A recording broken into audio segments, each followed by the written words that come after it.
मैं अपने 4 शब्द रखना चाहता हूं।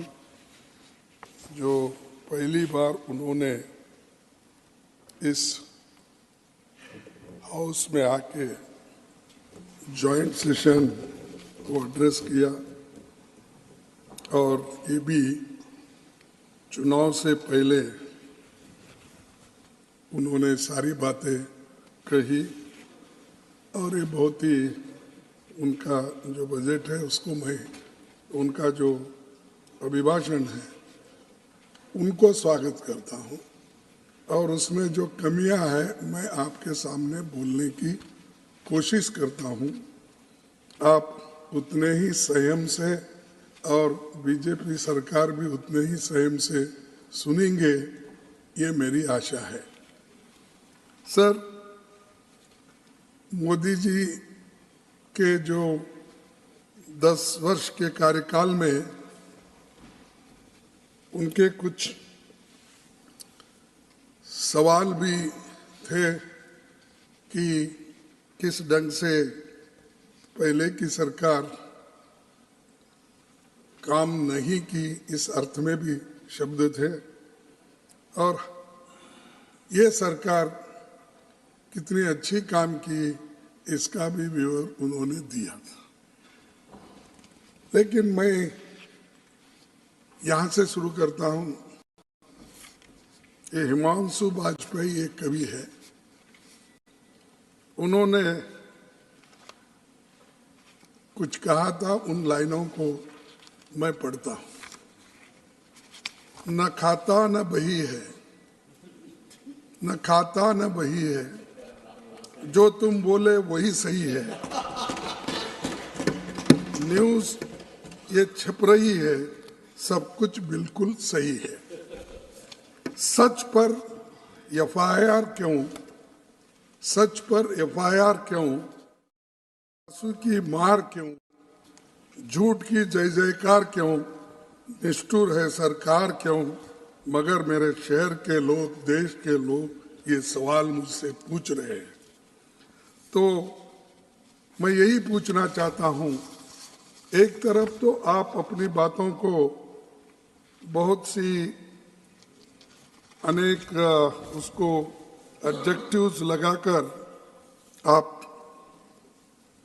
बोले, यहाँ सही है कि हर सरकार अपनी बात को राष्ट्रपति के माध्यम से कहलाते हैं, लेकिन इस राष्ट्र के जो निर्माता है उनको कभी भी हम नहीं भूलना चाहिए और समृद्धि के इस राह पर जाने के लिए सबको मिलके काम करना है। लेकिन सबसे जो लोग देश के लोगों को ऊपर लाने की कोशिश करते हैं, वो सबसे बड़े उसमें शिक्षा है और जब तक लोग शिक्षित नहीं होंगे और अपने हकूक़ रक्षा करेंगे नहीं, तब तक इसका फल गरीबों को नहीं मिलेगा, अछूतों को नहीं मिलेगा, निचले वर्गों को नहीं मिलेगा, जो कमजोर तबके के लोग उनको नहीं मिला। इसीलिए आज़ादी के बाद पंडित जवाहरलाल नेहरू जी ने यही काम किया, शिक्षा के लिए प्रथम स्थान दिया। उन्होंने कईयों प्राइमरी स्कूल से लेकर अपनी योजनाओं में हाई स्कूल, कॉलेजेस सभी और उसके बाद आईआईटी जैसे इंस्टीट्यूशन भी उन्होंने खोला और ये इंस्टीट्यूशन देश के विजन बने। और जब हम देश के लिए जो एक विजन बना के चलते हैं तो वो बहुत दिन चलता है, लेकिन उसको छोड़ के सिर्फ अपने ही काम पे पीछे जाता है। ये सब एजुकेशंस, जो टेक्निकल एजुकेशंस हो और इसका लाभ चाहे अपना मेडिकल कॉलेजेस हो, इंजीनियरिंग कॉलेज हो, एम्स हो, कुछ भी, इसका लाभ सबको मिलना चाहिए। इसीलिए तो एक तो संविधान में शेड्यूल कास्ट, शेड्यूल ट्राइब्स के लिए और ओबीसी के लिए भी रिजर्वेशन बनाया गया, लेकिन इसमें आज ओबीसी के बच्चों के लिए 27% जो रिजर्वेशन है वो उनको मिलना है, वो नहीं मिल रहा, और क्योंकि कोई कारण लगा के वो घट जाते हैं। एससी एसटी के भी ऐसे ही होते हैं कि कई जगह जो रिजर्वेशन है उसको घटाने की बहुत कोशिश चल रही है, जैसा कि कोई क्वालिफिकेशन बढ़ाना, कोई एक्सपीरियंस बढ़ाना, कोई एज का, ऐसे सारे चीजें लाके ये एससी एसटी ओबीसी के बच्चों को कैसा काटा जाए, ये चंद लोग सोचते हैं। और इसके ऊपर कोई भी सरकार इसको जांच नहीं करती, उनके लिए कोशिश नहीं करती, तो ये बहुत बड़ा जो हमारे देश के लिए नुकसान है। और खासकर स्कॉलरशिप भी, जो स्कॉलरशिप उनको रेगुलरली सोशल जस्टिस डिपार्टमेंट से मिलना चाहिए, वो भी नहीं मिल रहा। वो देरी से जाता है तो वो बोलते हैं कि जब तक आपका पैसा यहाँ भरा नहीं जाता आपको हम एडमिशन दे नहीं सकते, या एक महीना 2 महीने होने के बाद आपका स्कॉलरशिप नहीं आना, उसीलिए आप यहाँ पर जगह नहीं है, बंद कर दो। ये जो चीजें हैं, इन चीजों को मैं आपके सामने लाना चाहता हूँ। और पहले से ये मानसिकता है कि समाज में, मैं ये मोदी जी आए इसलिए ऐसा हुआ, ये नहीं बोलता हूँ, कि ये समाज की एक मानसिकता है, धार्मिक मानसिकता बोलो या ऊपर नीचे का बोलो, ये सब में है। लेकिन मुझे समझ में नहीं आ रहा कि एक आदमी जो अपने आपके बहुत इधर इधर, पहले तो वो कांग्रेस में थे, एक चीफ मिनिस्टर अब बने, जरा आजकल वो बहुत आपके लाडले बने।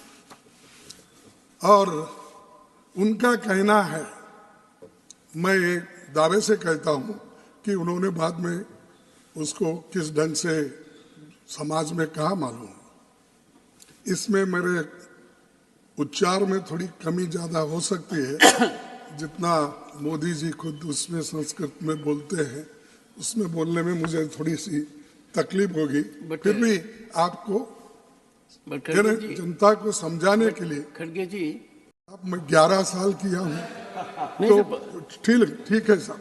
हाँ, please bear that in mind. कृषि गोरक्ष वाणिज्यम वैश्य कर्म स्वभावजम परिचर्यात्मक कर्म शूद्र सयापी स्वभावजम। ये है खेती, गाय पालन और व्यापार, ये वैश्यों की दायित्व है। और ब्राह्मण, क्षत्रिय और वैश्य की सेवा करना ये शूद्र का कर्तव्य है। एक चीफ मिनिस्टर बोलता है, इस देश का एक चीफ मिनिस्टर ये भाषा बोलता है, उसको निकाल दो। जो व्यक्ति का जो मन में ये है, वो क्या कानून गरीबों के लिए बनाए? ऑनरेबल खड़गे जी, I take मैं किसी का नाम नहीं ले रहा हूँ। This will not go on record. Why? Because you are not following rules. This is said. Rules do not allow you Dr. Baba Saheb Ambedkar in the Samvidhan. No. This is, you can read. I request you. ये क्यों जाएगा? How can it be done? ये क्यों जाएगा? ये unparliamentary है। There is no notice to me. Sir, no, You it have is to give public notice on domain. this. I am, no. Please, See, take your sir. seat. I again appeal to you, follow the rules. You have a Arre, great rule. experience. I acknowledge your experience. Please, please. Sir, Don't get into that mode. Prime Don't Minister, get into that mode. Please. No. Please. I have not named, Please. I have please. not anything. I am appealing to the Prime Minister. How you have kept such people in your party, and that too, you know that you are claiming that social justice I will bring. सबको न्याय मिलेगा, सबका विकास होगा, सबको यही रखने का है, यही आपके मानसिकता है आपके लोगों की। अगर ये है तो आप बोलिए कैसा ये शेड्यूल कास्ट के लोग पढ़ेंगे, कैसा सूत्र में आप भी आते साहब, आप तो अबो नहीं, आप ना क्षत्रिय है ना वैश्य है ना ब्राह्मण है, अब आप भी। This will not go on record. Go ahead. Why? Tell me why, sir. Yes. Is it no? It's a good question. It's a good question. I'll respond. Rules do not permit it. As simple as that.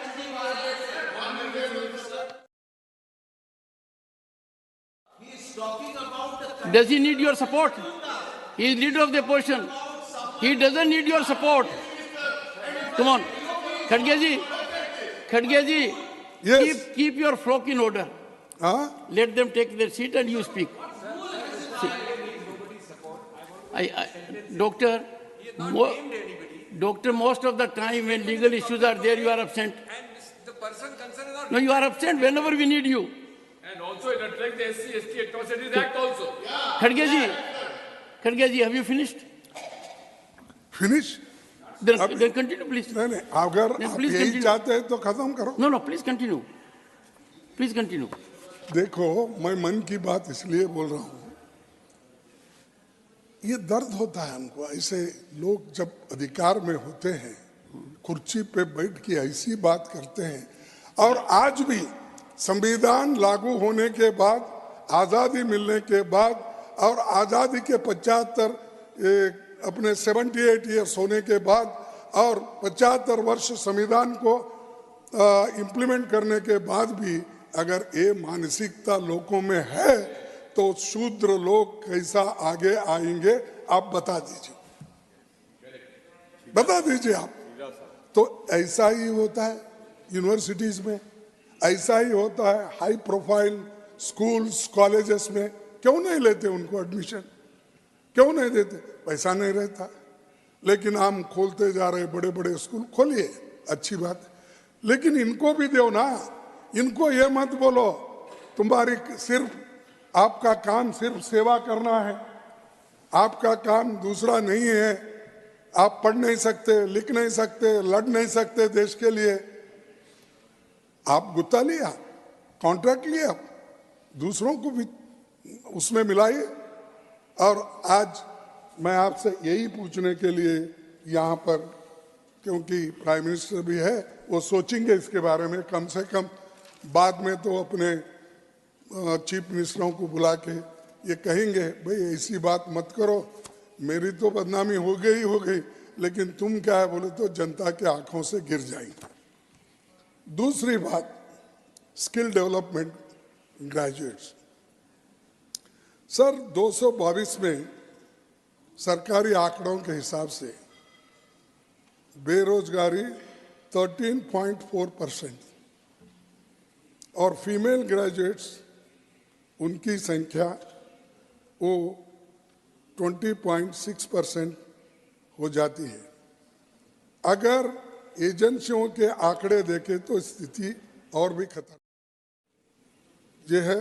बेरोजगारी के कारण लोग लिखे पढ़े रहे तो भी युवाओं को आज नौकरी नहीं मिल रही। एम्प्लॉयमेंट का बहुत बड़ा मुद्दा है, बेरोजगारी का बहुत बड़ा मुद्दा है, इसके तरफ आप ध्यान देना चाहिए था। उसमें क्या है बताइए आप? उसके विषय में कुछ नहीं। अब युवाओं को तो आप आकर्षित करते हो अपने भाषणों से, ये सब यहाँ जाओ, फॉरेन जाओ, कहीं कहीं जाते ना, हर जगह जाते हैं तो उनको बोल के अपने भाषणों से तो आकर्षित, लेकिन वो पाप बेचारा भूखे पेट से क्या सुनेंगे आपका बात? पेट भूखा है उसका, बेरोजगारी है, वो क्या सुनेगा? तो ये बेरोजगारी के लिए आपने क्या किया, ये हमारा सवाल है। लेकिन उसमें कोई जिक्र नहीं है उसमें। और आज महाराष्ट्र में एक उदाहरण देता हूं, 4,500 वैकेंसीज के लिए जहां से हमारे लीडर ऑफ द हाउस आते हैं, 10 लाख एप्लीकेशंस आए और उसमें MBA, इंजीनियरिंग, ये सब लोग शामिल हैं। तो आप देखिए कितना हम रोज पर रोज कमजोर बनते जा रहे हैं। और दूसरा, आप देखे होंगे, प्राइम मिनिस्टर भी देखे होंगे, खासकर हमारे बीजेपी के प्रेसिडेंट, उनके स्टेट से और हिमाचल प्रदेश से, हरियाणा से, यूपी के बॉर्डर के लोग, बहुत लोग मिलिट्री में जाते हैं, फौज में जाते हैं। तो इजराइल के एक एजेंसी ने जब एप्लीकेशन बुलाए तो हमारा युवा कहता है यहाँ बेरोजगार रहने से अच्छा है मैं इजराइल में काम करते हुए मरना पसंद करूंगा। यहाँ का युवा कैसा बोलता है? और जहां बमबारी हो रही वहां जाने को तैयार है। यूपी का कहता है, वो ये कहता है अगर मुझे यहाँ अच्छी तनख्वाह वाली नौकरी मिल जाए तो कभी इजराइल नहीं जाऊंगा। ये मैं नहीं कह रहा, जनता कह रही, युवा कह रहे हैं। तो आप इनकी जो बात करते हैं, आज पब्लिक सेक्टर्स भी आप खत्म कर रहे हैं। Public sectors most important for reserve class, वो SC हो, ST हो, OBC हो, इकोनॉमिकली वीकर सेक्शंस हो, हम एक पब्लिक सेक्टर्स हो एक के बाद एक खत्म कर रहे हैं। उससे नौकरियां भी खत्म हो रही। सरकार में कम से कम सब मिला के मैं बोलता हूं, चाहे वो रेलवे के हो, चाहे वो पोस्ट ऑफिस के हो, चाहे पुलिस के हो, चाहे केंद्रीय विद्यालय के हो, चाहे सेंट्रल यूनिवर्सिटी के हो, ये सभी मिलाए तो aided institutions plus government institutions आज नियरली 30 लाख वैकेंसीज हैं। तो आप 10-12 हजार को रिक्रूट करते हैं और उसका एप्लीकेशन हमारे प्राइम मिनिस्टर के हाथ से दिलाते हैं। वो तो रूटीन कोर्स है, कोई अंडर सेक्रेटरी भी दे सकता है, डिप्टी सेक्रेटरी। लेकिन 2-4 बार देखा मैं कि वो हमारे प्रधानमंत्री जी के हाथ से दे रहे नौकरियां देना है तो एक बार इसकी मुहिम करो, 30 लाख लोगों को भर्ती करो, जितना चाहे उतना सर्टिफिकेट बांटो। हम उस कहेंगे भाई ये ठीक है इतना, लेकिन 30-30 लाख वैकेंसी खाली और हम उसको उधर नजरअंदाज हम कर रहे हैं।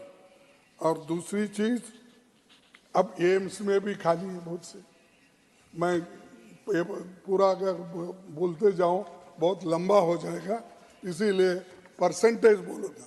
आज एम्स की वैकेंसी रेट 41% है और 20 में 7 अस्पताल में स्टाफ की कमी है। आपने बोला कि हमने एम्स करा और दूसरे इंस्टीट्यूशंस, हॉस्पिटल्स, वो ये बहुत लंबी चौड़ी अपने भाषण में उन्होंने कहा। लेकिन मैं पूछना चाहता हूं, जहां जरूरी है आप क्यों नहीं देते? मैं बोला कि आर्टिकल 371J ये स्पेशल आर्टिकल सिर्फ हैदराबाद कर्नाटक के लिए लागू है और वो आखिरी अमेंडमेंट हमने लाया था, जो हमने कोशिश की, सब लोग सपोर्ट किए, उसमें जेटली भी थे, BSP था, सब पार्टी के लोग यूनानिमसली उस अमेंडमेंट को सपोर्ट किए। मैं उसका याद करता हूं।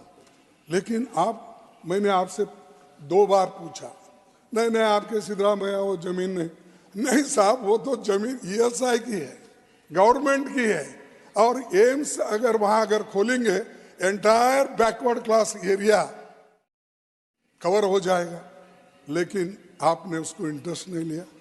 आप ऊपर से तो देखे होंगे, क्योंकि आपकी विमान 1-2 बार वहीं से आ गई, और परसों भी आप 15 दिन पहले वहाँ उतरे गुलबर्गे में अपनी कॉन्स्टिट्यूंसी में। खैर अभी मेरी कॉन्स्टिट्यूंसी नहीं रही, वो आपकी कॉन्स्टिट्यूंसी रही है, वहाँ उतरे, लेकिन कोई फायदा नहीं। उसमें रेलवे वो भी रुक गए काम, एम्स बनाने के रुक गए। बात तो बहुत से भाषणों में आते हैं, लेकिन ये चीज़ हमारे पास नहीं हो रही है। इसके लिए भी मैं आपसे निवेदन करता हूँ कि देख लीजिए इधर। अब निवेदन करके भी फायदा क्या है, आखिरी स्टेज में देखेंगे कल क्या होगा, और उसके बाद में बात करूँ। लेकिन ये याद दिला रहा हूँ, पिछले की बातें भी याद दिला रहा हूँ, आगे आने वाली सरकार को भी, कोई भी हो, कोई भी हो, उनको भी ये रास्ता है कि सोचने का कि बैकवर्ड एरिया में किन किन चीज़ों को आज क्या बोले, नहीं प्लीज कंटिन्यू। ये क्या होते हैं, मोदी साहब जब आते हैं बहुत एक्टिव होते हैं। नहीं मोदी साहब गए, उनके साथ ही पीछे आते हैं, कोई बैठता नहीं। आप देखो पार्लियामेंट में देखिए, यहाँ भी देखिए, आप चले लिसनिंग टू यू, 2 मिनट में पूरा खाली। Please continue. अच्छा नहीं साहब आप मत जाओ, लोग उनके मेंबर्स जाएंगे, लेकिन आप मत जाओ मेरा होने तक। सर, और एक प्राइवेट सेक्टर की बात करता हूँ। ये बहुत बड़ा चोट गरीबों को लग रहा है, और इसमें क्या होता है, ये प्राइवेट सेक्टर में जो बनाते हैं प्राइवेट सेक्टर्स, उनको सरकार की हर मदद होती है। सरकार जमीन देती है, लाइट देती है, पानी देती है, लेकिन हमारे रूल्स और रेगुलेशन को वो मानते नहीं, क्योंकि अब प्राइवेट सेक्टर से ही देश बना है, ऐसी कल्पना चंद लोगों की। पब्लिक सेक्टर पहले आई तभी देश का सुधार हुआ, और आज प्राइवेट सेक्टर हमारे बैंक से पैसे लेते, हमारी इलेक्ट्रिसिटी, हमारी जमीन, ये लेकर भी गरीबों को नहीं लेते, सिर्फ अपने रिश्तेदारों को, अपने कम्युनिटी के लोग, और उनको जो होना उनको लेते हैं। बाकी के लोगों को डेली वेजेस पे, कॉन्ट्रैक्ट बेसिस पे लेते हैं, उनका पेट, एक दिन की रोटी भी उनको नहीं मिलता। तो ये प्राइवेट सेक्टर का है। यस, हमने माना है कि इस देश के एक नीति बनी हुई थी, private sector, public sector, joint sector, cooperative sector, सभी सेक्टर है, लेकिन ये सेक्टर में ज्यादा फायदामंद ये पब्लिक सेक्टर है। आज पब्लिक सेक्टर धड़ाधड़ बंद हो रहे हैं, कोई पूछने वाला नहीं। पहले ट्रेड यूनियन वाले भी बड़े एक्टिव रहते थे, हमारे जमाने में थोड़ा कुछ हुआ सब लोग झंडा लेके चाहते थे, अब वो भी कहाँ हो गए, किधर गए, मालूम नहीं हो रहा। तो इसलिए ये प्राइवेट सेक्टर को आप जो ज्यादा जोर दे रहे हैं, उसके बजाय पब्लिक सेक्टर को आप जोर दीजिए, पब्लिक सेक्टर को मदद कीजिए और उसको जिंदा कीजिए, रिजिन्यूएट कीजिए। उसमें कुछ कमियां हैं तो आप इंटेलिजेंट लोगों को डाल के उसको बढ़ाइए, उसके बजाय खत्म मत करो। अगर मेरे को क्या बोलते वो, अगर खांसी आई और इसको क्या बोलते जुकाम आया, कुछ आया, तो जुकाम आया इसलिए नाक काट लो, ऐसा होता है? उसको दवा ढूंढो साहब। पब्लिक सेक्टर्स ये गरीबों के लिए और देश के लिए भी अच्छा है। तो ये मैं इस बार कहना चाहता हूं, और उसके उसके बारे में भी कुछ नहीं बताया गया। और अग्निपथ योजना, ये बहुत आपका प्रिय योजना है और ये योजना आपने किया 4 साल के लिए, लेकिन लोग ये समझे जैसा कि हर जगह स्टाइफंड्री, इसमें जो अग्निवीर का जो योजना है, इस 4 साल की नौकरी के बाद हम मिलिट्री में जाएंगे, भरी जवानी में जाते हैं। पहले कहा कि एक बात आ गई, 100 लोगों में से 25 लोगों को ड्रॉप किया जाएगा, 75 लोगों को उसमें शामिल किया जाएगा। लेकिन आज स्थिति क्या है कि आप 75 लोगों को ड्रॉप कर रहे हैं, 25 लोगों को ले रहे हैं। और मैं ऑथेंटिक बोल रहा हूं, चाहे अभी बाहर आया कि नहीं स्टेटमेंट, हाल ही में जनरल MM नरवणे ने बताया कि अग्निवीर स्कीम सिर्फ आर्मी के लिए आने थी और उसमें 75 रिटेंशन और 25 रिलीज पॉलिसी का प्लान था। लेकिन बिना किसी से बात किए, सलाह किए, मोदी जी ने एक स्कीम एयरफोर्स और नेवी पर लागू की और इसमें 25% रिटेंशन हुआ, 75% रिलीज पॉलिसी का रूल बना है। आप बोलिए ये तो मेरा नहीं, वहाँ काम जो करते थे, वहाँ जो जनरल थे, वैसे लोग बोल रहे हैं। तो ये जो आप कह रहे हैं, तो वो परेशान हैं अग्निवीर के लोग, और वो ये कह रहे हैं ये बेहतर है, ये बेहतर दिनों की आस लगाते हुए, यानी अच्छे दिन बोले ना साहब, जो प्राइम मिनिस्टर साहब बोलते थे अच्छे दिन, ये अच्छे दिन, बेहतर अच्छे दिनों की आस लगाते हुए हबीब, दिनों की आस लगाते हुए हबीब, हम बेहतरीन दिन भी गवाते चले गए। और उनके जो बेहतरीन दिन थे, जो जवानी थी, वो भी लूट गई, खराब हो गई। तो 4 साल बाद उन जाना पड़ा। तो ये एक तरफ है, और दूसरी तरफ महंगाई, महंगाई की मार। तो आपको तो जानते हैं, लेकिन आप किसान हैं, वकील हैं, घर भी देखते हैं, सब भी आपको तो बहुत मालूम है, लेकिन थोड़ा सा समय मुझे थोड़ा दीजिए। देखिए साहब, छोटी छोटी चीजें हैं, आप बोलेंगे ये क्या है, टमाटर, प्याज, दूध, ग्राउंडनट, ऑयल, आटा, चावल के दाम 2 गुना हो गए, घट गए नहीं, डबल हो गए। अरहर, 1 second. It's on a point of effect. Okay. ठीक है, वही अब जब आपकी बारी आती है। Khadge ji, since leader of the house, 1 second, has raised a point, I would urge you, you have asserted, kindly authenticate. There should be no difficulty. देखो भाई, आप बाजार में गए तो मालूम होता। एक बार तो दिल्ली की सरकार प्याज के लिए उसको खींचा गया, हराया गया। तो मैं आपके सामने ला रहा हूं। Please authenticate the assertion you are making with respect to the issues raised by leader of the house. चलेंगे साहब, मैं और गोयल साहब बाजार में जाएंगे, वहां से दोनों ऑथेंटिकेट करके लाएंगे। This may be done during course of the day. ठीक है, during course of the day.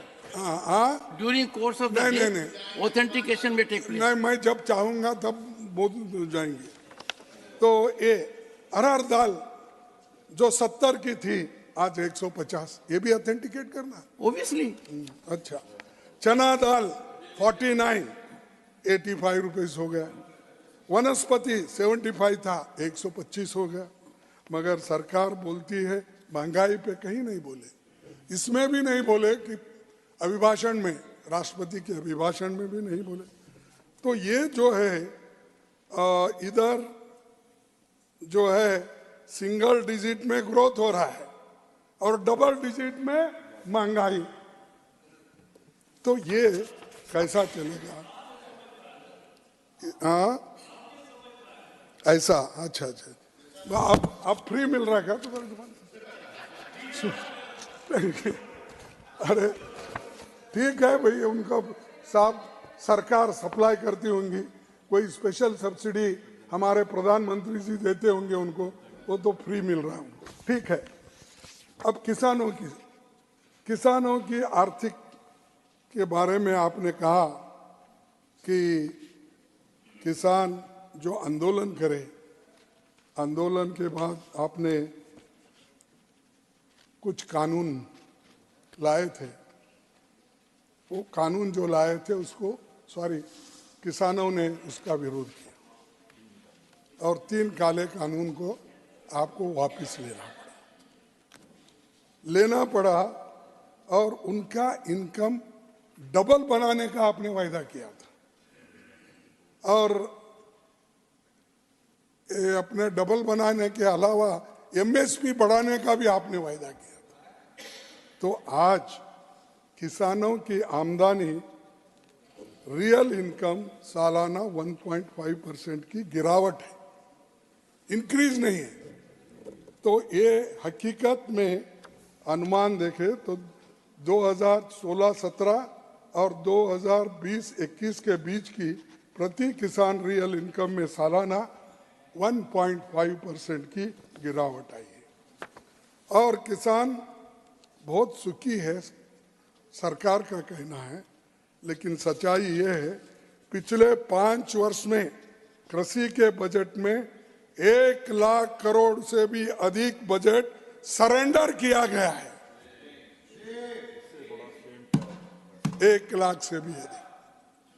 और किसान रेल, उसको भी बोले कि पीएम साहब बोले कि किसानों को काया क्लब गारंटी बताते हैं, उसमें कितनी यानी माल कितना ढुलाई हुआ, लेके गए, कितना फायदा मिला, ये सब बातें वो करते हैं। वो सब कौन? ये बीच में जो बिचौलिया एजेंट्स है, उनके माल गए, किसानों का नहीं गया। वो जो खरीदे है वो डालते, उन्होंने गया, फायदा तो उनको हुआ। छोटे मोटे लोगों को चलो एक्सप्रेस में पैसेंजर में उसमें या स्लो पैसेंजर्स उसमें डाल के अगर एक मार्केट से दूसरे मार्केट में अगर किसानों को ले जाने के लिए इजाज़त देते तो हम कहते उनका फायदा हुआ। लेकिन इसका दूसरा एक योजना आपका ये भी फेल हुआ।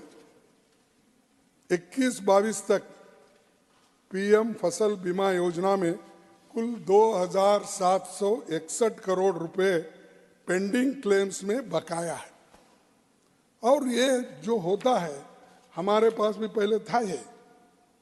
और देखिए, ये सिर्फ एजेंट्स को फायदा होता है। जो लोग इसके एजेंट्स है बीमा योजना के, ये लोग क्या करते हैं कि उसमें 100 कंडीशन डाल देते हैं ताकि उसको कुछ मिलना ही नहीं। वो इंस्टॉलमेंट भर देता है, बाद में अगर क्लेम करने गया तो उसको बोलते हैं इसमें नहीं बैठता, इसमें ये कमी है, ये कमी है, ये कमी है, और उसमें काट छाट के देने की कोशिश करते हैं। या तो साहब ये भी लाइक नहीं आपको? नहीं, all I am telling is time was 27 minutes. 27? It is now 36. It's 1 hour Extended. 42 minutes, sir. Okay. और एलओपी बोल रहे हैं तो 1 hour 42 मिनट के अंदर ही हैवी पार्टी। Okay, fine. नहीं, इतना गुस्सा क्यों? सब नाराज मैं कहाँ गुस्सा कर रहा हूँ, देखिए। और योजना शुरू होने के बाद में 2,33,00,000 किसानों को इस योजना से निकल गए। और सरकार ने किसानों के 6,000 रुपये यानी दिन के 16 रुपये प्रति परिवार प्रति दिन, तो ढाबे में 16 रुपये में 2 कप चाय भी नहीं मिलती मिनिमम। तो ये ऐसे हम योजना बनाते हैं जिसका लाभ जिनको अच्छी तरीके से होना चाहिए वो नहीं होता, तो ये भी फेल्यूर है। और इसके बाद में आप देखेंगे कि 40% अधिक किसानों को पीएम किसान योजना से बाहर निकलना पड़ा। और सबका साथ सबका विकास और क्या दो चार है ना उनके, ये नहीं विश्वास है क्या विश्वासघात है मालूम नहीं। तो वो साहब के प्रयास अच्छे रहते हैं, कोटेशन ठीक रहे। और सोशल जस्टिस, सोशल जस्टिस सभापति जी, सामाजिक न्याय की हमारी मांग जाति जनगणना है, क्योंकि ये इसलिए हम प्रेस कर रहे हैं, नॉट पॉलिटिक्स। इसमें ये प्रेस इसलिए है कि अगर जाति जनगणना अगर कराए तो उसमें ये सब कुछ मिलेगा, किस किस कम्युनिटी में किस किस जातियों में ग्रेजुएट्स कितने हैं, नौकरियों में कितने हैं, जमीन कितनी है, उसके बाद में उनके पास गोपाल ये अपने कितने ये अपने गो पालते हैं या किसी धंधे में, तो ये सब एजुकेशन कितना हुआ है ये सब बाहर आ जाता है। उसके आधार पर आप स्कीम बना सकते हो, उनके आर्थिक योजना आप बना सकते हो। तो इसीलिए ये जाति जनगणना पूछ रहे हैं, इसलिए कोई इसमें पॉलिटिक्स करने के लिए नहीं। आप इसको फिर से सोच लीजिए। आप अगर आप नहीं करेंगे हम आने के बाद जरूर करेंगे, पक्का करेंगे। तो साहब मैं ये बोल रहा हूं कि उनको सोचना चाहिए, इसके बारे में जल्द निर्णय लेना चाहिए। जातीय जनगणना इसकी डिमांड हर स्टेट में है, हर बैकवर्ड की है, हर गरीबों की है, निचले तबकों की है, देश के जनता की ये मांग है। और जो सामाजिक न्याय में विश्वास रखते हैं वो जरूर इसको मानेंगे। अगर और ये एक्सरे मिलता है इकोनॉमिक, और हम तो सब इतना कुछ कर रहे हैं इनकम बढ़ाने के लिए, वेलफेयर के लिए, ये सारी चीजें कर रहे हैं। तो एक बहुत बड़ा जाति जनगणना का लाभ ये सबको होगा और सभी लोग इससे फायदे में रहेंगे। दूसरी एक, ये शेड्यूल कास्ट के ऊपर इतना अन्याय होता है, फिर उसको मुझे ये भी मालूम है, मैं कॉन्शियस हूँ, वही निकाल के 10-20 साल के आंकड़े, तुम्हारी सरकार क्या की, 70 साल में क्या हुआ, तुम कहाँ थे, यही बात आएंगे। लेकिन फिर भी मैं बोलना चाहता हूँ, क्या है सर, इस देश में हर 2 घंटे में SC/ST समुदाय के 5 लोग अपराध का शिकार क्यों होते हैं? 2 घंटे में 5 लोग। और महिला 2022 में महिलाओं की लेबर फोर्स में भागीदारी 23.7% और महिलाओं की देश में भागीदारी 50% है। तो हम चाहते हैं कि उन्हें लेबर फोर्स में भी 50% हिस्सा मिलना चाहिए, उसके लिए पूरी कोशिश करना चाहिए। विभिन्न क्षेत्रों में महिलाओं के ऊपर, और आपको तो मालूम है कुश्ती खेलने में जो क्या ओलंपिक में जो मेडल जीत के लोग आए थे उनको न्याय नहीं मिला, और जो अपराधी था उसको सभी लोग प्रोटेक्ट करते गए। उस वक्त प्रधानमंत्री जी भी बात नहीं करे, वो अपना पूरा मुंह बंद कर लेके बैठे। अरे ऐसे वक्त ही नहीं बात करते जब शेड्यूल कास्ट के ऊपर अन्याय होता है, ओबीसी के ऊपर अन्याय होता है, महिलाओं के अत्याचार पर कोई बात कुछ वो नहीं करते। बाकी को उनके जो विशेष विषय है जिस पे वो बोलना चाहते हैं घंटों से बोलते हैं, लेकिन मणिपुर में दंगा जो होता है उसके बारे में एक लफ्ज भी नहीं कहते। इतनी अच्छी बात करते हैं दूसरे विषय पे, ये मणिपुर पे क्यों नहीं जाते, क्यों नहीं? ये मेरा सवाल है। और ये तो आप पूछ नहीं सकते, वो नो पूछने, मुझे तो पूछना चाहिए ना। तो सर, आपको भी बताना चाहूंगा कि बिल्किस बानो के मामले में दोषियों को माला क्यों पहनाई गई? आप बोले ऐसा हो सकता है? गुजरात में सबको माला पहनाया, सबको स्वीट खिलाया, सब वो जश्न मनाया, और याजिब वो झगड़ा बिल्किस बानो और बीजेपी का था। हाँ, ये भी कोई बात है? ऐसा कंडम करना चाहिए ऐसे इशू पे प्रधानमंत्री जी, वो भी उनके स्टेट का है। अगर वो कंडम नहीं करे तो कौन कर सकते हैं? किन की बात? आपके पास तो किसी और की बात चलती ही नहीं, आप ही सरदार हो, दूसरे लोग क्या कर सकते हैं? आपको फॉलो नहीं करेंगे तो सीधा घर जाएंगे। ये तो आपने कई लोगों को बता दिया है, तो वो गपचुप चले जाते हैं।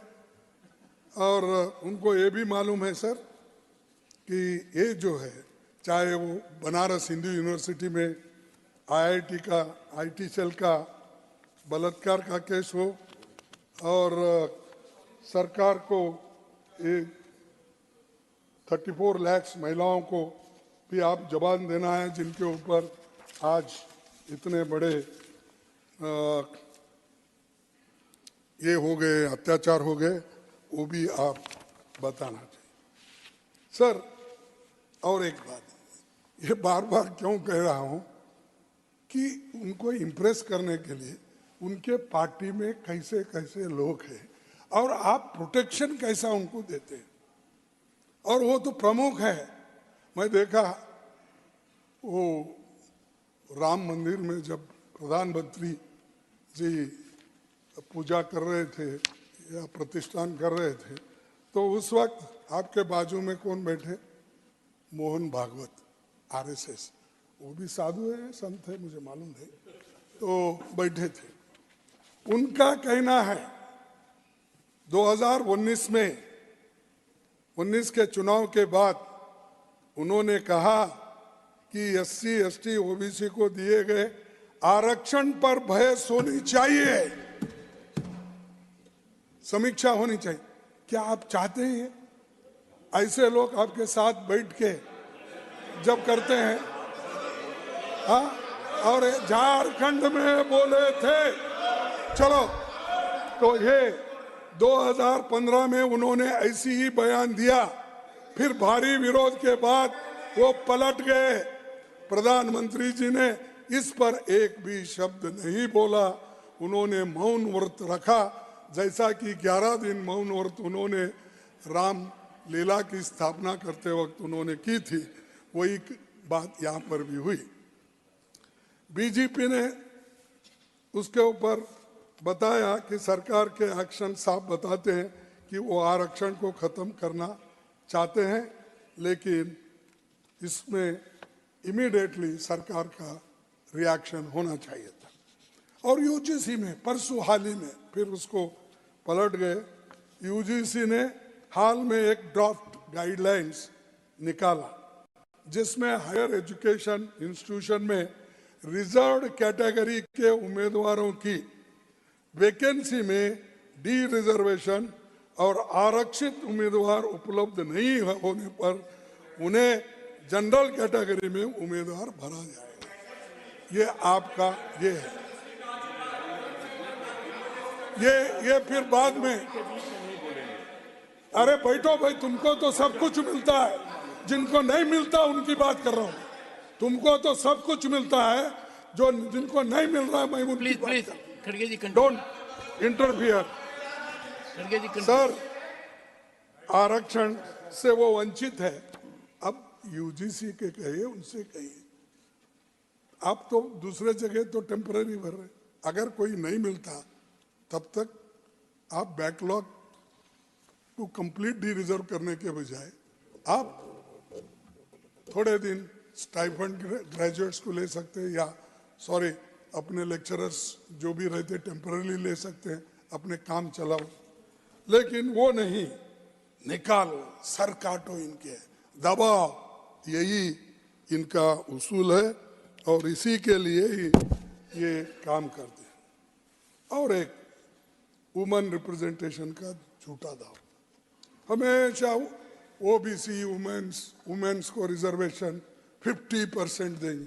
हाँ दो भी, फिर परसों जब अपने सुप्रीम कोर्ट में एक PIL दाखिल हुआ था, वो सुप्रीम कोर्ट ने जो आदेश दिया था जल्द से जल्द इसको होना चाहिए, फिर क्यों उसको आपने उसको काउंटर अफिडेविट डाला? लेना था और लेकर, आपका इतना बहुमत है, अब तो पहले 330 334 की, अब ने तो 400 पार हो रहा है।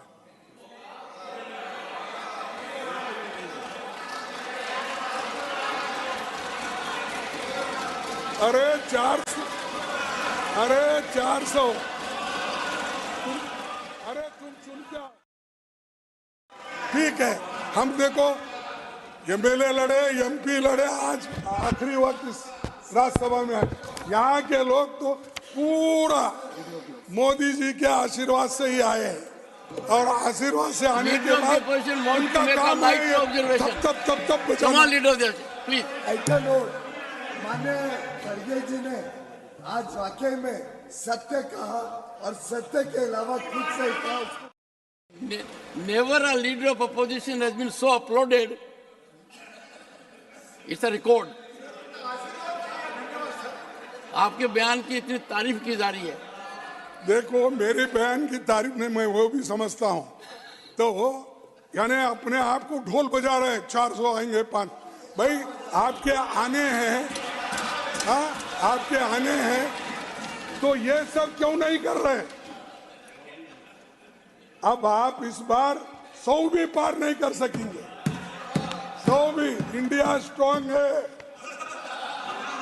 इंडिया स्ट्रांग है। और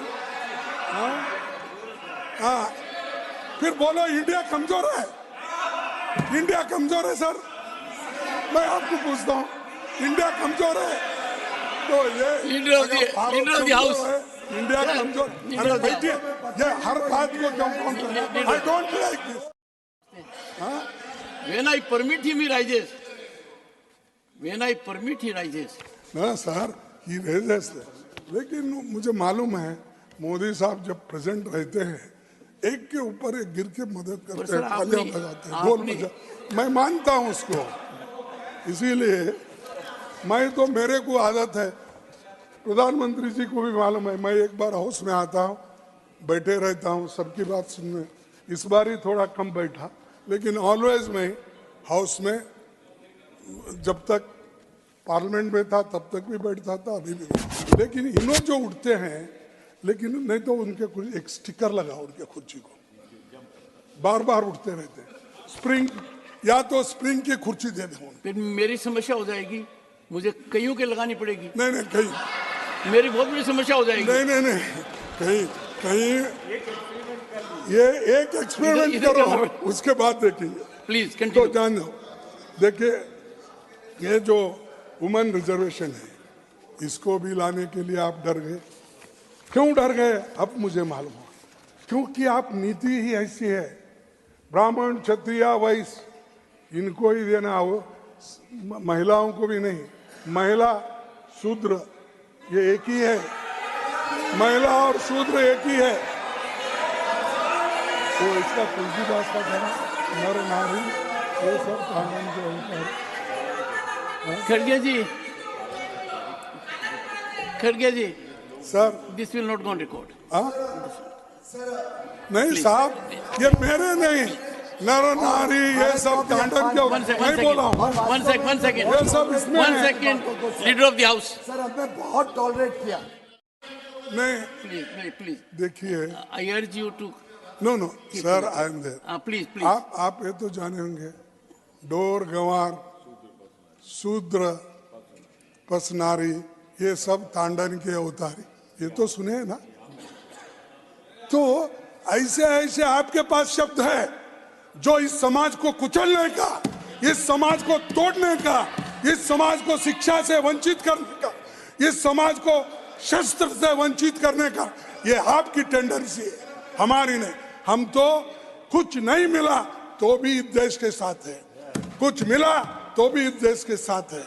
हमको आप कितना भी तकलीफ दो, हम कभी अलग जाने का सोचे नहीं या जाएंगे भी नहीं।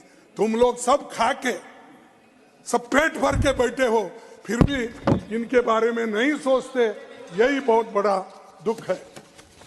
सर, और एक बात मैं कहूंगा कि ये चुनावी प्रक्रिया, सरकार सीईसी की नियुक्ति के जिस तरह नियंत्रित कर रही है, उसके चुनाव आयोग की स्वतंत्रता खतरे में है।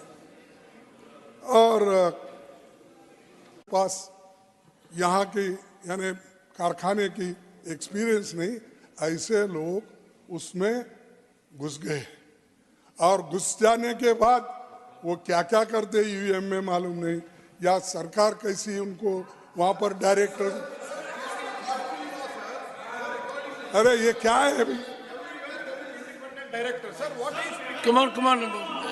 What are we to say? Sir, Telangana में ये हुआ, Parliamentary नहीं, affairs minister. तेलंगाना में ये हुआ, One. नहीं, Sir, तेलंगाना में ये हुआ, तुम Sir, महोदय at हो least- या ऊपर हो? Mr. Javadekar. चलो, खड़गे ji is a very senior member sir.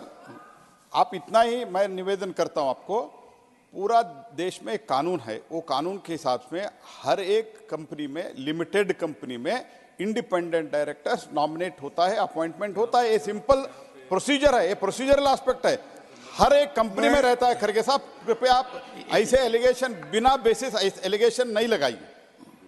Sir, बिना बेसिस Sir, के please. प्राइवेट नहीं, आप प्राइवेट मेंबर्स को डाले हैं, नॉन ऑफिशियल को डाले, ठीक होता है, लेकिन एक ही पार्टी के कोई क्वालिफिकेशन उसको अप्रोप्रिएट नहीं है, ऐसे लोगों को आरएसएस के लोगों की चुन चुन के डालना बोल के है क्या? अरे मुझे देखो जोशी साहब, आप बात मत करो, मुझे सब मालूम खड़गे जी। है, तुम्हारे सब ज्वाइंट सेक्रेटरी यहाँ बैठे हैं। Honorable leader of the person through me. Through सब आप I am उधर- looking at you and you are looking नहीं at me. नहीं, जरा क्या होता है, आप उधर ज्यादा देखते हैं, नहीं, इधर नहीं देखते। आज तो मैं पूरा आपको ही देख रहा हूँ। नहीं साहब, आप नहीं देखने की वजह से मेरी हालत ये हो गई। सर, और एक चाइना का बारे में यहाँ पर कुछ नहीं कहा गया। राष्ट्रपति जी ने हमारी सेनाएं आज जैसे को तैसा की नीति के साथ जवाब दे रही है। सच्चाई यह है कि हम अपनी जमीन चीन के कब्जे में छोड़ते जा रहे हैं। यही अभी वीडियो में भी सामने आया है। इसी महीने चीन के पीएलए सैनिकों ने पेट्रोलिंग पॉइंट 35 और 36 के पास के चरागाह क्षेत्रों के एक भारतीय चरवाहों को जाने से रोका।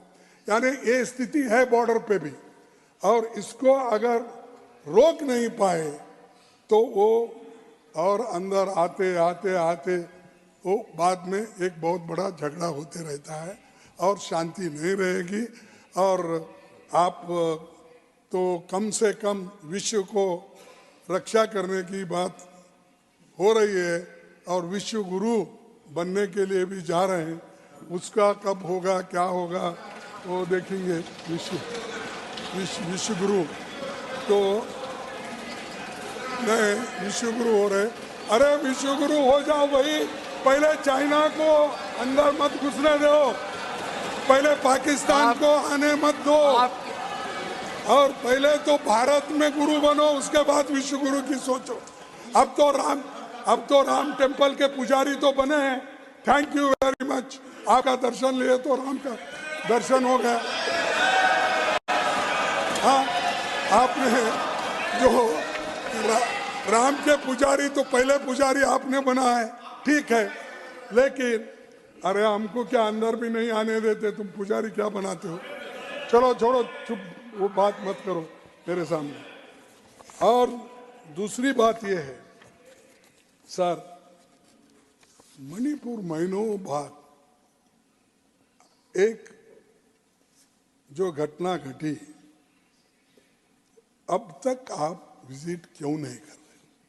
वो क्या सीक्रेट है? वो कह चुके सर आप, वो तो गलत पेपर हो गया। वो कह चुके आप मणिपुर को कवर कर चुके हैं।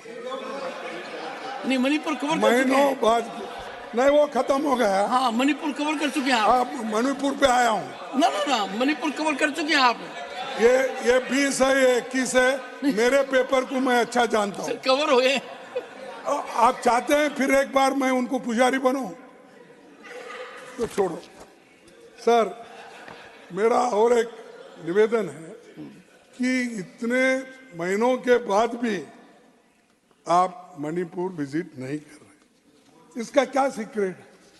वहां लोग तबाह, तंग, बर्बाद, घरे जल रहे हैं, मोटरसाइकिल्स जल रहे हैं और एक दूसरे को मार रहे हैं, और आप बोलते शांति है।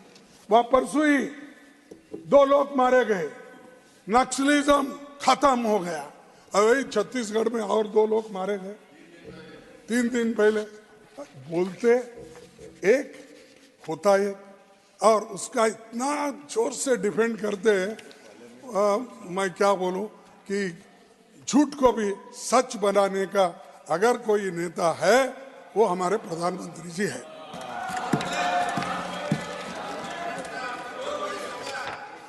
सर और एक बात आपको कहूँ ना, ये जो पिछले 10 सालों में एक एक करके देश एक के सेकंड खड़गे जी, फेडरल स्ट्रक्चर को झूठ अनपार्लियामेंट्री है, असत्य पार्लियामेंट्री अफेयर्स। असत्य को सत्य करने में वो प्रवीण है। हो गया? हिंदी, जो हिंदी मुझे आती है उसमें बदलाव करूं तो। और दूसरा साहब, फेडरल स्ट्रक्चर्स में जिस स्टेट में आपको जहां बाढ़ आई पैसे रिलीज नहीं करे, जहां ड्रॉट है कर्नाटक में आधे भाग में वहां पर भी नहीं दिए, बंगाल में नरेगा का पैसा रिलीज नहीं करे, आंध्र प्रदेश में 10 साल से स्पेशल कैटेगरी की मांग हो रही वो कुछ नहीं कर रहे।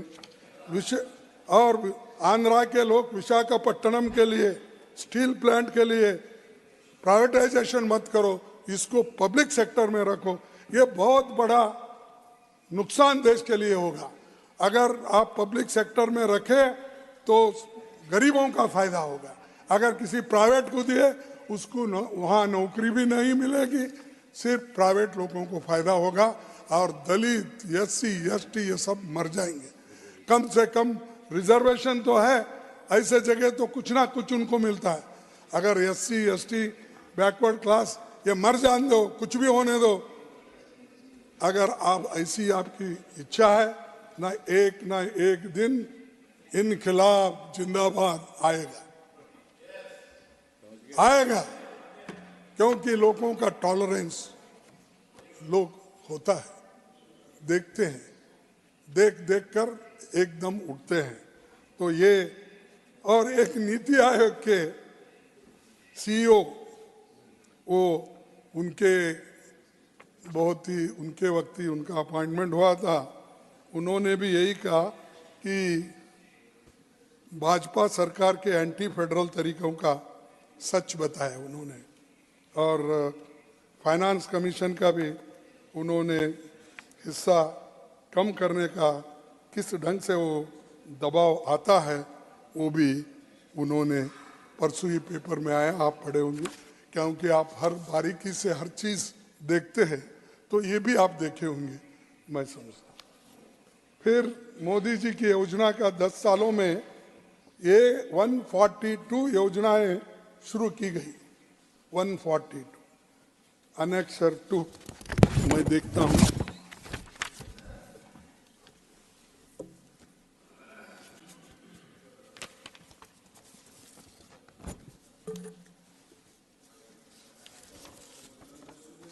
सर स्पीच राइटर भूल गया होगा कैच करके। हाँ,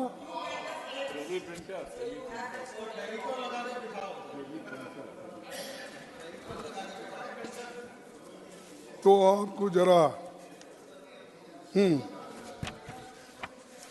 सर 140 इसका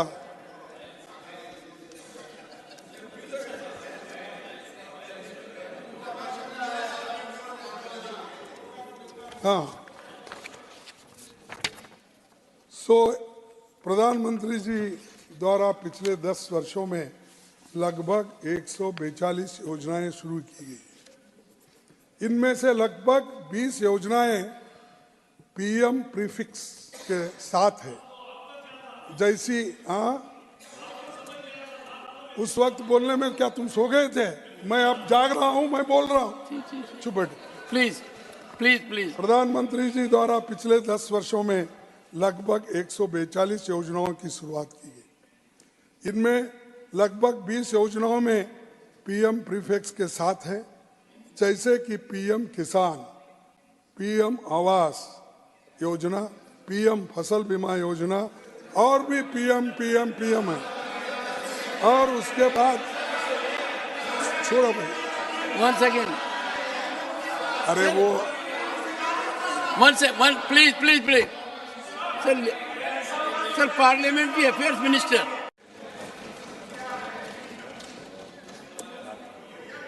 अच्छा ठीक है, उनको इट्स अ गुड पॉइंट। नहीं वो लीगल एड दे रहे हैं प्राइम मिनिस्टर को, देने दो। सर दूसरी, बहुत से ये विकसित भारत की बात करते हैं, लेकिन समाज अगर विकसित होगा तो ही भारत विकसित होगा। और ये मैं क्यों बोल रहा हूं कि मैं बोलना बड़ा मुश्किल है, अच्छा भी नहीं लगता। अपने अभी नहीं, क्योंकि ये 10 साल हो गए, कैसा भी आप उधर जाएंगे, हम आप यहीं रहेंगे राज्यसभा में। ये तो लोग जाना पड़ता ना सब उसके लिए। तो 1500 स्पेशली इक्विप्ड व्हीकल्स को देश के लगभग 2,50,000 विलेजेस में भेजा जा रहा है, जिन पर लिखा दिया है मोदी सरकार की गारंटी। और ये भी बोलो भाई पीएम की गारंटी बोलो, इसमें क्यों मोदी की गारंटी? क्योंकि इलेक्शन जा रहे हैं वो। और मोदी सरकार की गारंटी। और सुनते जाओ, ये जो गाड़ियां जा रहे हैं उसके अलावा मोदी जी अपनी गारंटी बहुत बोले। और आज तो न्यूज़पेपर में आता है, कौन सा न्यूज़पेपर आप निकालिए, मैं भी 7, 8, 10 पेपर देखता हूं, जो खास करके एडिटोरियल और बीच में जो लिखते उतना, बाकी का उसमें झंझट में नहीं जाता। लेकिन मैं देखता हूं ऊपर लिखा हुआ मोदी जी की ये गारंटी, गैस की गारंटी, उसकी गारंटी, ऐसा रोज आता है, रोज एक। अरे भाई आपके पास खूब पैसे है, कितना करना करो, लेकिन कुछ होने वाला नहीं, इंडिया जीतेगा। सर मेरी गारंटी, अरे सुनो मोदी साहब क्या कहते वो तो सुनो। जी सर मोदी क्या कहते वो तो सुनो। मेरी गारंटी मेरी कड़ी मेहनत है, इनकी नहीं है, इनकी है। और दृढ़ता का प्रतिबिंब है, मोदी जी खुद के बारे में बताते हैं, ये उन्होंने कहा है, ये सभी पेपर में भी।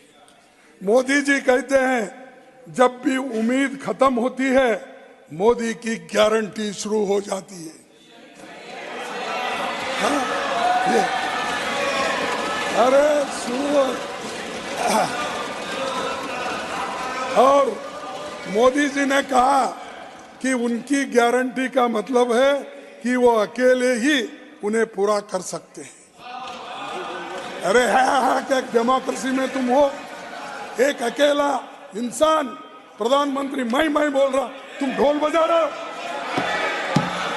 Conclude now. Conclude.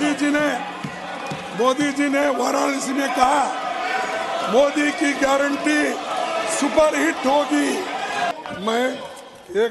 मेरे पास पूरे पेपर है, भूलने का सवाल ही नहीं। कहा आपने नेक्स्ट टू अरे नेक्स्ट वन का मैं खुद ही मेहनत करता हूँ, मैं देखता हूँ, रखता हूँ। आपको अगर नहीं मिलता तो वो बात क्या भूल गए, क्या बोली? खड़गे जी have taken 1 hour, बोलिए। 1 hour 5 minutes. Don't. Why? I have got 1 hour and 40 minutes. Yes, you have. You can take the entire noise. Okay. तो सर और आपने मैंने फैक्ट्स चेक किया कि प्रेसिडेंट के एड्रेस में उन्होंने क्या कहा, तो वो थोड़ा मैं आपके सामने रखूंगा। अभिभाषण में कहा गया कि 2014 में 14 के मुकाबले में एयरपोर्ट्स डबल हुए, 74 से बढ़कर 149 हुए। हाँ, अरे सुनो,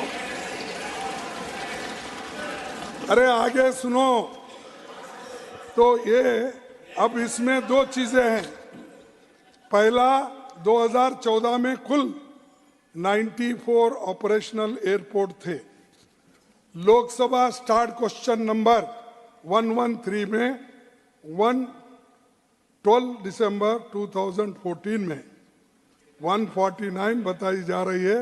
इसमें 9 हेलीपोर्ट्स और 2 वाटर एरोड्रोम्स, और राज्यसभा के अनस्टार्ट क्वेश्चन में भी यही कहा गया। ये क्या आपने मुद्दे रखे हैं कि 149 हुए, ये सत्य से दूर है, ये आपने ही दिया है। अगर ये झूठ है तो आपकी ऑफिस की गलती है, आप ठीक करो। अगर ये सही है, मैं जो मान रहा हूँ ठीक बोलिए।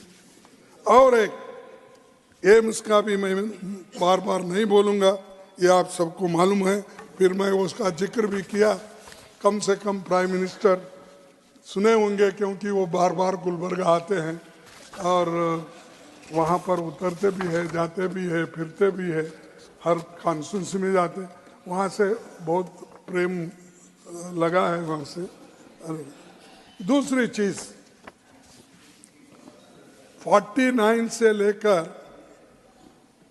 अब 3 कॉलम में मैं आपको बताऊंगा कि आपने हर कांग्रेस पार्टी को नीचा दिखाने के लिए, नेहरू जी को बार बार नीचा दिखाने के लिए बहुत सी बातें आपने बोली, और जो उन्होंने, नेहरू जी ने जो काम किया उसके बारे में कभी आपने प्रशंसा नहीं की। जो देश के लिए जेल गए, देश के लिए लड़े, आज़ादी के लिए लड़े, और पंचवार्षिक योजना की उन्होंने नींव डाली। डेमोक्रेसी के लिए उन्होंने अपना सर्वस्व, अगर कोई अपोजिशन का भी है उनको वो इज्जत देते थे, कहते थे। लेकिन आप क्या कर रहे हो, उनकी सत्यता को छुपाने की बात आप करते हैं। सर, लिटरेसी रेट 1951 में 18.3% था और 13-14 में 74% हुआ। कितना हुआ? 74%। आज कितना है? 77%। नहीं देखो, टीका भी करना है तो तुम स्टैटिस्टिक्स हमारे भी पढ़ते जाओ, करो, डेमोक्रेसी है, हमारे कमियां निकालो। सिर्फ जलसी से बात मत करो, टीका मत करो बगैर सोचे समझे। नेहरू जी के बारे में, यही नेहरू जी का जमाना है ना। और देखिए, लाइफ एक्सपेक्टेंसी साहब, अगर हम उस वक्त पैदा होते तो आपकी हमारी लाइफ एक्सपेक्टेंसी सिर्फ 32 इयर्स होती थी। आपकी 70 के ऊपर नहीं बढ़ती थी, मेरे 80 के ऊपर नहीं बढ़ता, उनका भी 70 तक आया, 71 तक, ये बढ़ता नहीं था। तो 70 साल तक बढ़ी, 32 इयर्स से लाइफ एक्सपेक्टेंसी 70 इयर्स। अब आपके जमाने में 69.27 इयर्स लाइफ एक्सपेक्टेंसी हुआ। बोलो, 9 महीने कम हो गए। और दूसरी चीज, इन्फेंट मोर्टेलिटी 165 डेथ्स पर 1000, ये 1951 के पहले था। तो 2013-14 में 38 डेथ्स पर 1000 इन्फेंट्स। क्या घटा? जो है वो 29 तक आया। और 38 करने के बाद भी क्या किया ये सरकार ने? ये सब कुछ किया। प्राइम मिनिस्टर प्राइमरी स्कूल्स 2,09,051 में थे, 51 से पहले। 13-14 तक 7,90,000 स्कूल्स बने। और आपके जमाने में स्कूल्स कम हो गए, इसलिए कि प्राइवेट को आपने ज्यादा प्रोत्साहन दिया। और 2021 में आपके 7.6 लाख हो गया।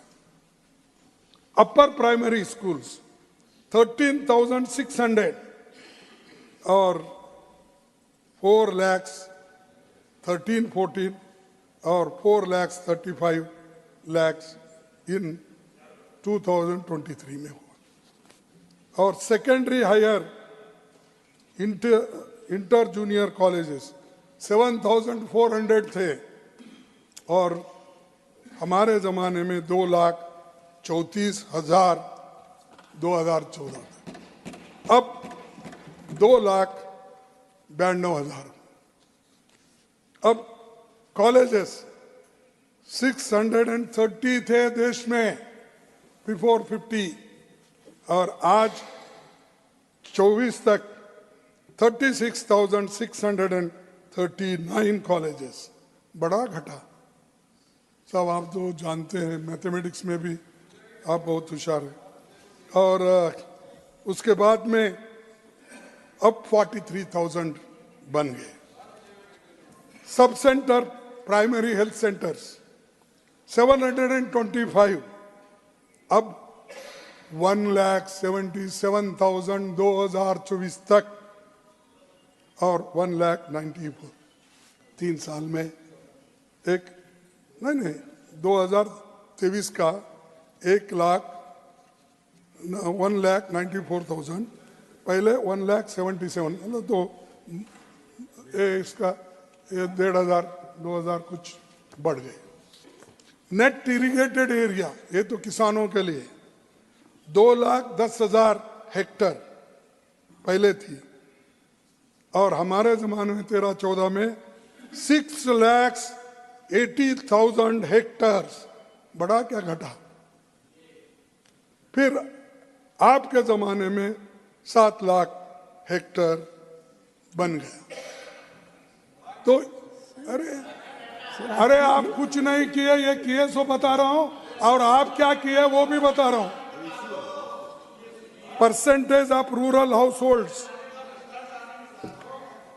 2.2% और 83% 2014 में रूरल हाउस होल्ड। अब आपने 12% बढ़ाया, 99% 2019 में फिगर एज इट इज है। ये अपनी अचीवमेंट है, इसको भी आप कंडम करते हैं। अरे आंकड़े हैं, इसको मिटा नहीं सकते आप दूसरे चीजों को मिटा सकते हो लेकिन इन चीजों को तो नहीं मिटा।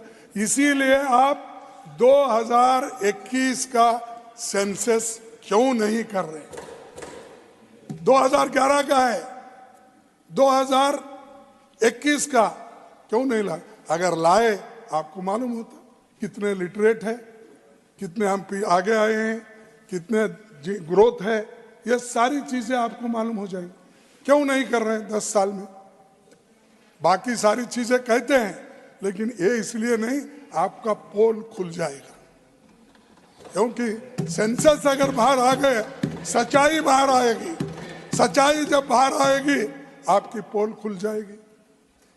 तो इसीलिए अध्यक्ष महोदय, मैं आपको ये बात इसलिए रख रहा हूं, कुछ नहीं किए नहीं बोलो, मत बोलो, कुछ किए हैं, इसीलिए डेमोक्रेसी आज देश में जिंदा है और आप भी हैं।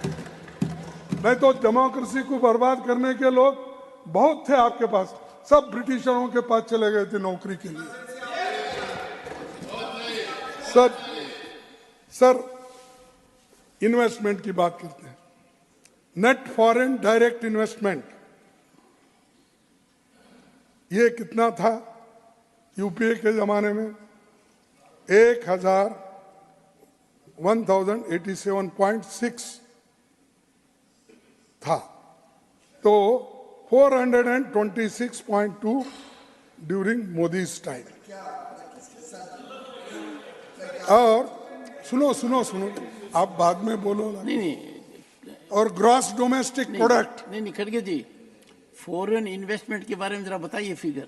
नेट फॉरेन डायरेक्ट इन्वेस्टमेंट, जो बाहर का इन्वेस्टमेंट आता है वो उस वक्त अमाउंट जो होता है, पहले कितना था और अब कितना है? अरे उसी का बोल रहा हूं मैं। चेंज ड्यूरिंग यूपीए 1087.6%, अब क्या है 426, घट गया। अरे उसका ये गलत है बोल के आप दे दो, अरे ये गलत है बोल के दे दो वाह। दूसरा gross domestic product 302.3%, 142%। Per capita GDP 244.7, अब 119।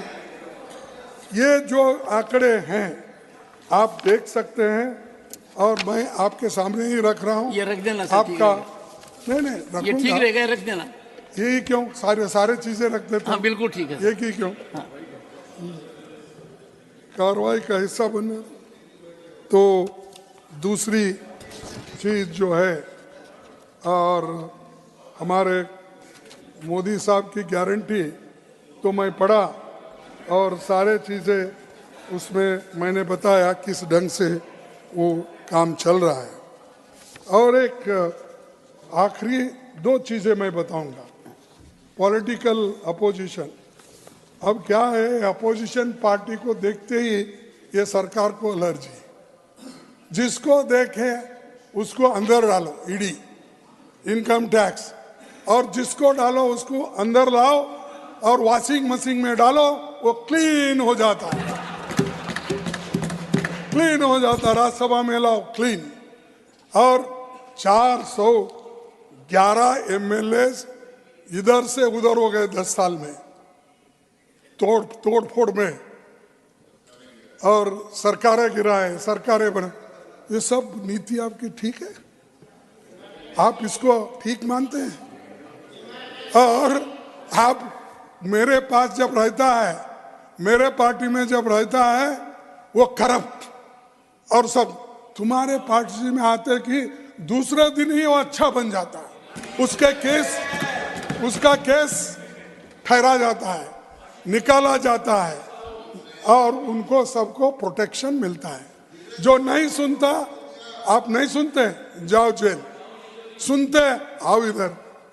ये नीति आपकी है और हमको बोल रहे हैं कि पाठ सिखाते हैं ये डेमोक्रेसी को, ये करे वो करे। तो ये जो इनकी हमेशा देखो भाई, सबको पाठ पढ़ाते हो, हाँ, ये तो नीति आप ही की है। हम कुछ यहाँ पर बोलते हैं तो उसके खिलाफ हिंदू मुसलमान लाते हैं। आज़ादी के पहले तो आपकी पार्टी ने, जनसंघ ने मुस्लिम लीग के साथ गवर्नमेंट करी थी 3 स्टेट में।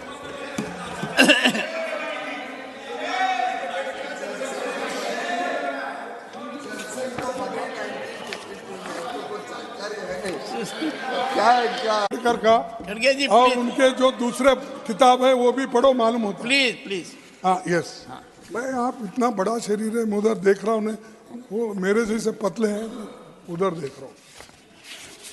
सर, नेहरू जी के संग्रहालय का नाम बदलने का क्या जरूरी था? हाँ, अरे नेहरू जी एक जब वाजपेयी जी जो विपक्ष के नेता बन के प्राइम मिनिस्टर बने, शायद वो कैबिनेट रूम या कहीं, तो उन्होंने देखा तो फौरन बुलाया कि भाई यहाँ तो नेहरू जी की फोटो लगती थी, कहाँ है?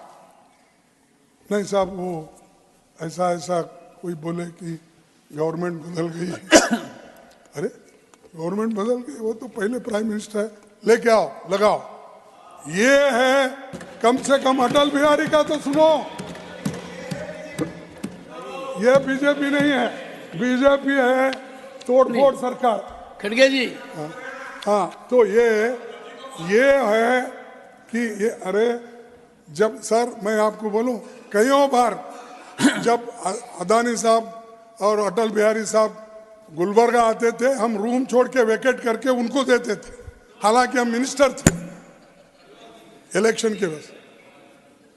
तो क्योंकि हमारे दोस्त उसमें थे, थोड़े पहले से क्लासमेट्स हुए थे, आके रिक्वेस्ट करते थे, सर तो तुम्हारा घर है, आप घर को जाओ, ये ऐवान शाही छोड़ दो।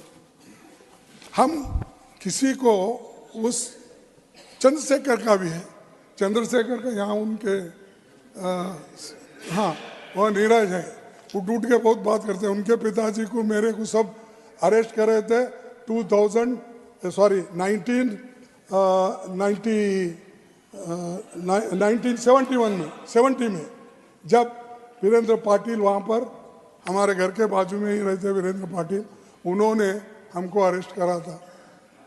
उन्होंने 4 बार आए, कौन? चंद्रशेखर जी, चंद्रशेखर, मोहन धारिया, कृष्णाकांत, अर्जुन अरोरा, ये सब लोग प्रचार के लिए निकले। तो आज अरे ऐसा हम मिलजुल के बहुत से चीजें काम करते थे, यहाँ सब दुश्मनी से, हर चीज दुश्मनी से।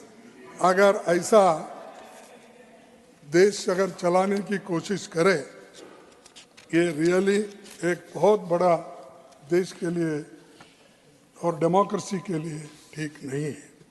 और दूसरी चीज, इस सदन को प्रोटेक्ट करने में भी आप फेल हो गए।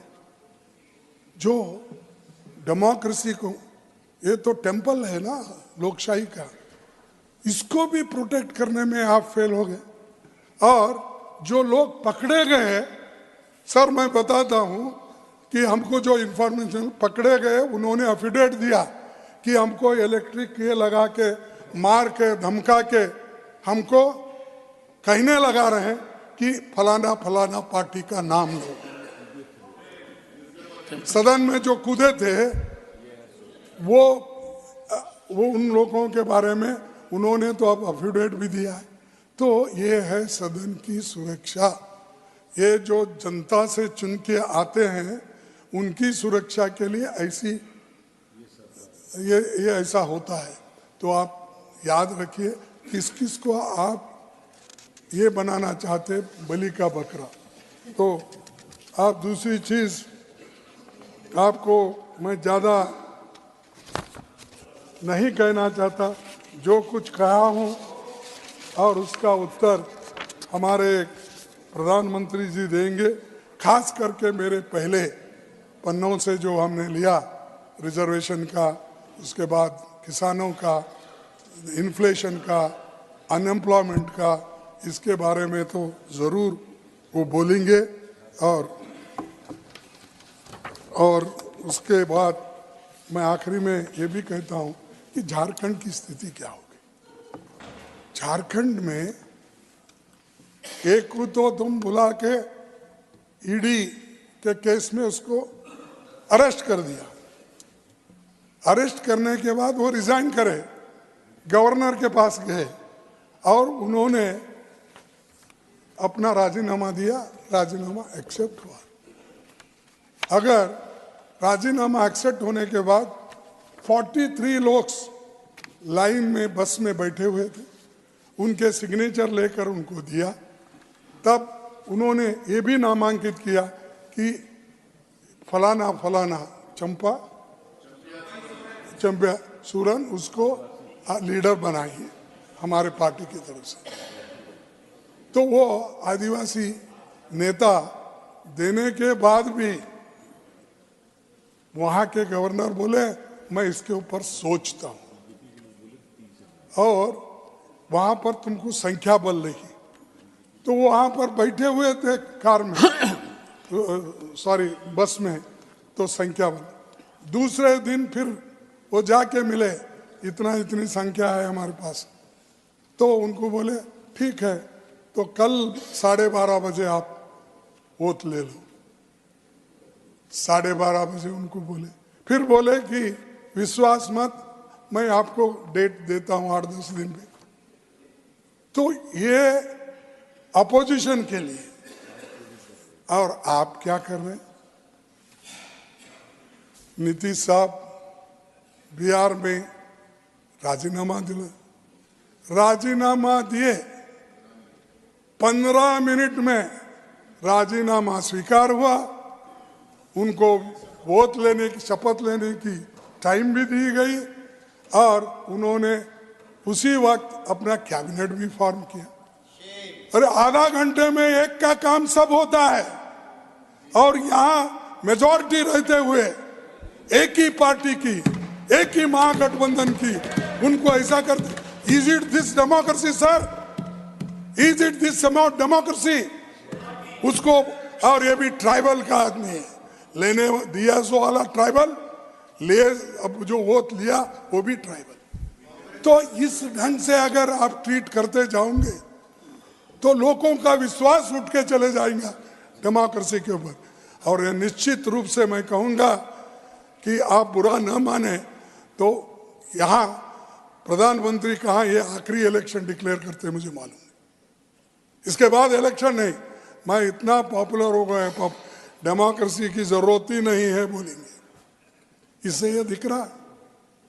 तो 16 घंटे में पार्टी बदलते, पलट मारते, ये पलटू रामों को आप लोग सपोर्ट करते हो, जो सीधा सीधा आके आपको देता है उसको आप नकारते हो, ये ठीक नहीं है। और लास्ट में मैं यही कहूँगा कि खैर तो ईडी, इनकम टैक्स बोल बोल के थक गए, उन्होंने तो इसको मानते नहीं, क्योंकि डराना एक ही उनके पास उपाय है, दूसरा उपाय नहीं है। हम देश का विकास चाहते हैं, उनका कहना, हम भी देश का विकास चाहते हैं। हम कभी, मैं तो खासकर कभी विकास के लिए किसी को भी मैं डिस्क्रिमिनेट नहीं किया, और ये जोशी साहब मानते, मैं समझता हूँ, क्योंकि हम वो पूछो मत पूछो हर एक को मदद करते थे। और हमारा एम क्या है कि अगर डेवलपमेंट हुआ, सड़क बड़ी हुई, क्या मेरे ही लोग चलने वाले उसके ऊपर? रेल चली, क्या मेरे ही लोग बैठने वाले हैं? कोई हॉस्पिटल बना, क्या मेरे ही पेशेंट जाने वाले हैं घर के? तो ये अगर सोच आपके पास रही तो देश विकसित होता, नहीं तो मेरे लिए और हमारे लिए इतना ही बोल के चले तो दूसरों को सर्वजन सुखाए, क्या बोलते ना, हाँ, तो सर्वजन सुखाए कहाँ है? मैं तो ये बोलता हूँ बहुजन सुखाए बहुजन हिताय, इसकी बात करो। उन्हों बोलते हैं हमारे दोस्त, तो मैं इतना ही बोला बहुजन सुखाए बहुजन हिताय, ये तो बुद्धा का कहना है। और बुद्धा ये 8वां अवतार, 8th अवतार आपने मानते हैं राम का, मानते नहीं? मुझे मालूम नहीं, साफ बोलना। 8वां अवतार, 9th अवतार, 9th अवतार बुद्धा का, विष्णु का 9th अवतार मानते, उसका भी कहीं पर नामो निशान नहीं, वहां पर कहीं बनने का नहीं, उनके स्तूप बनने का नहीं, कुछ भी नहीं। हाँ, उसीलिए बोला आप पूजा 9th अवतार की करो। 9th अवतार की करेंगे तो साइंटिफिक थिंकिंग आ जाएगा आपके दिमाग में। तो मैं टीका नहीं कर रहा हूं, ठीक है, आप ठीक बोले, ऐसे लोग जरा ज्यादा बढ़ गए तो बीजेपी ठीक हो जाएगी। सर, मैं आखिरी बात ये कहूंगा, गरीब और कमजोर तबकों को न्याय मिले, ये हमारी नीति है जिस पर हम चलते रहेंगे। आप कितनी भी उपेक्षा करें, हम ये सवाल उठाते रहेंगे। आखिरी में मैं ये कहूंगा, मेरा हर लफ्ज है अमन के लिए, मेरा हर लफ्ज है अमन के लिए, मेरी हर सांस बंदगी के लिए, मेरी हर सांस बंदगी के लिए मैं हवा के खिलाफ चलता हूं। मैं हवा के खिलाफ चलता हूं सिर्फ इंसान की खुशी के लिए। धन्यवाद, आपको नमस्कार। आप बहुत शांति से इस